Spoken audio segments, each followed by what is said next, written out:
നല്ലൊരു ജീവിതം എനിക്ക് വേണമെന്ന്. അങ്ങനെ വീട്ടുകാരെ നാട്ടുകാരെ എതിർത്തിട്ട് ഞാൻ അയാളുടെ കൂടെ ഇറങ്ങി വന്നേ. പക്ഷെ എനിക്ക് ഇനി അയാളുടെ കൂടെ ജീവിക്കാൻ പറ്റത്തില്ല. ഞാൻ നിങ്ങൾ മുമ്പാകെ പറയുക.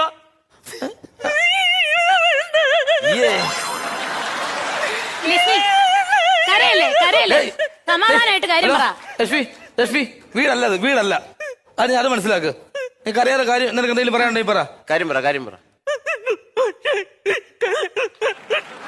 എടി കൊഞ്ഞണം കുത്താതെ കാര്യം പറയും അങ്ങോട്ട്. അതായത് 16 വർഷമായി ഞങ്ങളുടെ കല്യാണം നടന്നിട്ട് എന്തൊരു സ്നേഹത്തോടു കൂടിയാ ഞാൻ എന്നോട് ഇറങ്ങി വന്നതെന്നറിയാമോ? എന്നെ ഭയങ്കര ഇഷ്ടമായിരുന്നു. എന്ത് ഞാൻ ചോദിച്ചാലും കൃത്യമായിട്ട് എനിക്ക് മേടിച്ചിരുന്ന വ്യക്തിയായിരുന്നു. പക്ഷെ ഇപ്പം ഒരു പൊട്ടിന്റെ ഉരുപ്പടി മേടിച്ചേർത്തില്ല, അറിയാവോ? തിന്നിട്ടില്ലെന്ന് പറയരുത്. ഇന്നലെ മേടിച്ചത് പുട്ടിന്റെ അരിപ്പൊടി. പുട്ടിന്റെ അരിപ്പൊടി അല്ല, ഒരു പൊട്ടിന്റെ ഉരുപ്പടി മേടിച്ചെന്നിട്ടില്ലെന്ന്. മനസ്സിലായോ? ഇവള് കരഞ്ഞല്ലോ. ഇവള് കരഞ്ഞു. ഞാൻ അടിക്കുന്നു എല്ലാരും പറഞ്ഞു. എന്തുകൊണ്ട് അടിക്കുന്നു?